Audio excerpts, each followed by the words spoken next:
problème, c'est que je ne risque pas d'être objectif. On parle de l'équipe de France, c'est mon pays, j'y ai joué 79 fois, on a eu la chance de gagner la Coupe du Monde, le Championnat d'Europe, 2 Coupes des Confédérations, donc je vais dire la France. Je sais que ça va être difficile. Est-ce que le fait que la France doive avoir le ballon face au Maroc, est-ce que c'est un handicap? Parce que la France est peut-être un peu moins à l'aise quand elle a le ballon que... On est moins à l'aise quand on rencontre ce qu'on appelle maintenant dans le football moderne un bloc bas. Donc ça risque de nous poser des soucis.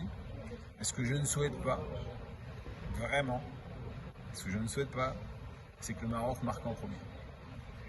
Parce que là, on serait vraiment en difficulté. Le scénario idéal, attention, je me lance, hein, c'est que l'on marque en premier. Ça obligerait le Maroc à sortir, à se découvrir et puis à nous laisser des espaces. Donc ça, c'est mon scénario idéal, rêvé. Mais je pense qu'on va gagner 2-1.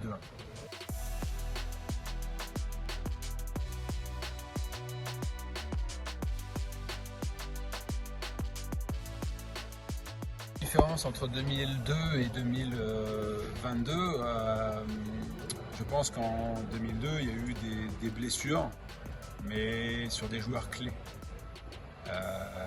Aujourd'hui, il y a eu des blessures, mais pas sur des joueurs clés. Et quand je dis clés, je pense à Griezmann, je pense à Mbappé. Alors que nous, à l'époque, bon, c'est Zizou qui se blesse, ensuite c'est moi avec mon croisé. Donc c'est pour ça la différence. Mais la qualité, honnêtement, elle était là. Le talent était présent aussi, il y a 20 ans comme aujourd'hui. Et aujourd'hui, la différence, c'est que justement, ces joueurs qui sont importants, les joueurs qui peuvent faire la différence, Giroud fait la différence aussi, mais surtout Griezmann et Mbappé, ils sont là, ils marquent des buts et ils permettent à l'équipe de France d'être aujourd'hui en demi-finale et j'espère demain en finale.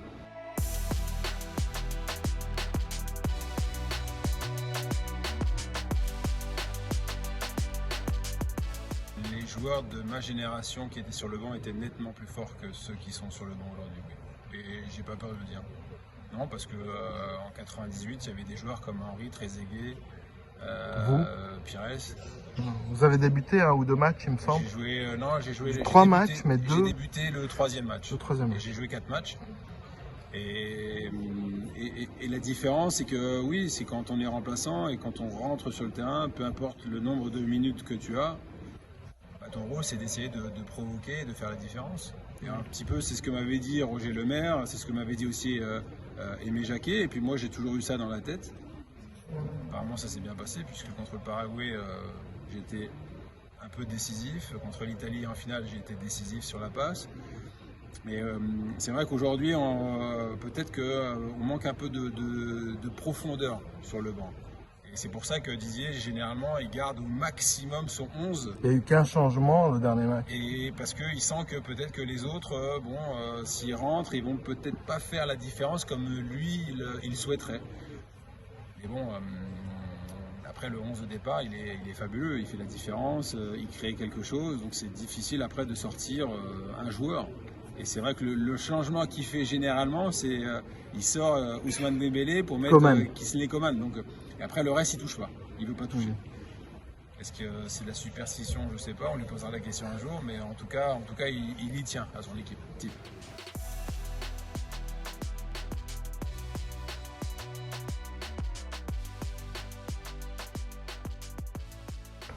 Ah oui, bien sûr. Sur la vitesse uniquement ou il y a d'autres points communs? Aujourd'hui, quand je vois Mbappé, j'ai l'impression de voir Thierry Henry. Oui, bien sûr, ils sont similaires. Très bonne technique, très adroit devant le but, ils vont aussi vite l'un que l'autre. Titi, les gens, je crois qu'ils ont oublié qu'il allait très vite. Non, moi, je ne peux pas l'oublier parce que je l'ai vu faire des accélérations, mais il laissait vraiment les joueurs sur place, quoi. Mais vraiment. Donc aujourd'hui, Kylian Mbappé a le même profil, le même style de jeu. Donc c'est pour ça que d'habitude, j'aime pas comparer les joueurs, mais là, ils sont vraiment proches l'un de l'autre. Donc dans le début des années 2000, on a eu Thierry Henry. Aujourd'hui, on a la chance d'avoir Kylian Mbappé. Donc ça prouve une fois encore, c'est que la formation française, elle est plutôt Elle est plutôt bonne, ouais. Est-ce qu'on peut dire que quand même Mbappé est un cran au-dessus d'Henry ou Pour moi, non. Au stade de la carrière où il en est aujourd'hui? Non, je parle joueur. Non, perso, si vous me demandez de choisir. Je sais, ça va être Thierry Henry, mais ce au sera niveau purement technique, footballistique. Je crois que vous avez oublié la technique de Thierry Henry. Non, je n'ai pas oublié, rassurez-vous. Donc pour vous, c'est pareil, dans cette Titi, pour vous? Pardon?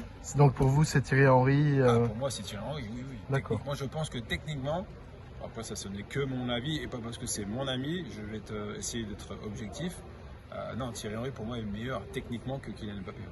Ah oui. Après, bien sûr, il y en a d'autres qui vont dire le contraire, hein, ce qui est sûr. Mais je m'avance parce que j'ai eu ce privilège de jouer avec lui, je l'ai vu faire des choses. J'attends de voir encore. Des choses pas mal. Oui.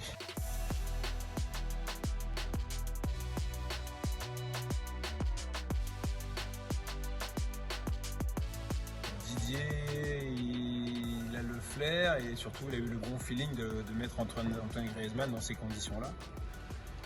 Sachant que le début de saison a été très pénible, très compliqué pour lui avec l'Atlético Madrid. Je pense qu'il a bien préparé la Coupe du Monde sur le plan physique et c'est pour ça qu'aujourd'hui il abat un travail énorme. Offensivement, on sait de quoi il est capable. Là-dessus, il n'y a aucun problème, mais on s'aperçoit que le fait qu'il joue avec Simeone à l'Atlético Madrid, ça prouve que défensivement, il a beaucoup appris et qu'il y a une certaine exigence. Et que quand il faut se retrouver dans la surface de réparation pour aider sa défense, il est là, un petit peu comme sur le 3e but contre la Pologne. Il y a un peu le feu dans la défense, qui est là pour dégager un peu en catastrophe. Griezmann, en plus le truc c'est que ça arrive dans les pieds de Giroud. Giroud qui décale à Ousmane Dembélé qui transmet à Mbappé qui marque. Mais s'il n'est pas là, il n'y a pas but. Et on ne sait pas ce qui va se passer. Donc c'est pour ça qu'il a un rôle hyper intéressant et il est précieux dans le jeu offensif. Ouais.